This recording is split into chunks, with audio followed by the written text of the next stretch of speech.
SSLC+2 result വന്നു. ഇനി ഏത് കോഴ്സ് എടുക്കണം, എവിടെ പഠിക്കണമെന്ന കൺഫ്യൂഷനിലാണല്ലോ. ഒരു കോഴ്സ് എടുക്കുമ്പോൾ കൃത്യമായിട്ട് ശ്രദ്ധിക്കേണ്ടത് നമ്മുടെ അഭിരുചി, അതുപോലെ സ്കിൽ സെറ്റുകൾ, ഇൻട്രസ്റ്റ്, പേഴ്സണാലിറ്റി, ഈ കാര്യങ്ങളെല്ലാം മാച്ച് ആവുന്നുണ്ടോയെന്നത് കൃത്യമായിട്ട് നമ്മൾ വിലയിരുത്തണം. ഒരാളുടെ അഭിരുചി എന്ന് പറയുന്നത് ഇൻബോൺ ആയിട്ടുള്ള കപ്പാസിറ്റിയാണ്. അതേപോലെ അയാൾ ഇത്രയും കാലം ആർജിച്ചെടുത്തിട്ടുള്ള കഴിവുകളെയാണ് അഭിരുചി എന്ന് പറയുന്നത്. ഒരാളുടെ വ്യക്തിത്വം എന്ന് പറയുന്നത് അയാളുടെ കരിയറുമായിട്ട് വളരെ ബന്ധപ്പെട്ടിട്ടുള്ളതാണ്. എക്സ്ട്രോവേർട്ട് ആയിട്ടുള്ള പേഴ്സണാലിറ്റി ഉണ്ടാവും, ഇൻട്രോവേർട്ട് ആയിട്ടുള്ള പേഴ്സണാലിറ്റികൾ ഉണ്ടാവും.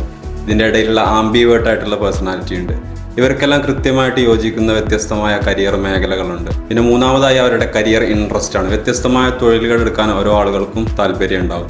ചില ആളുകൾക്ക് എഞ്ചിനീയറിംഗ് സെക്ടർ ആയിരിക്കും താല്പര്യം ഉണ്ടാവുക, ചില ആളുകൾക്കാണെങ്കിൽ IT മേഖലയോടായിരിക്കും താല്പര്യം ഉണ്ടാവുക. അത് അവരുടെ കൃത്യമായ ഒരു എബിലിറ്റികൾ അനലൈസ് ചെയ്തുകൊണ്ടായിരിക്കണം കരിയർ ചൂസ് ചെയ്യേണ്ടത്. മാത്തമാറ്റിക്കൽ എബിലിറ്റി ഉള്ള ആളുകൾക്കാണ് കൂടുതലായിട്ട് എഞ്ചിനീയറിംഗ് സെക്ടർ മാച്ച് ആവുന്നത്. അതേപോലെ കമ്പ്യൂട്ടർ സയൻസ് മേഖലയിലേക്ക് പോകുന്നവർക്ക് അവരുടെ മാത്തമാറ്റിക്കൽ എബിലിറ്റിയും അതുപോലെ ലോജിക്കൽ റീസണിങ്ങും ഉള്ളവരായിരിക്കണം. അതുപോലെ ഒരു വ്യക്തിയുടെ സ്കിൽസ് ആൻഡ് എബിലിറ്റീസ്, വ്യത്യസ്തമായ കഴിവുകളുള്ള ആളുകളായിരിക്കും. ചിലർക്ക് നല്ല കമ്മ്യൂണിക്കേഷൻ സ്കിൽസ് ഉണ്ടാവും, ചിലർക്ക് മ്യൂസിക്കൽ എബിലിറ്റി ഉണ്ടാവും, ചിലർക്കാണെങ്കിൽ ലിംഗ്വിസ്റ്റിക് എബിലിറ്റി ഉണ്ടാവും. ഒരാളുടെ സ്കിൽസ് ആൻഡ് എബിലിറ്റി ആളുടെ കരിയറിനെ കൃത്യമായിട്ട് ഇൻഫ്ലുവൻസ് ചെയ്യുന്ന ഒരു കാര്യമാണ്. അപ്പോൾ സ്കിൽസ് ആൻഡ് എബിലിറ്റി പരിഗണിച്ചിട്ടാവണം കരിയർ നിർണ്ണയിക്കേണ്ടത്. അടുത്തതായി പരിഗണിക്കേണ്ടത് സോഷ്യൽ സിറ്റുവേഷൻ ആണ്. വ്യത്യസ്തമായ ജീവിത സാഹചര്യങ്ങളിലൂടെ ആയിരിക്കും നമ്മൾ കടന്നു പോവുക.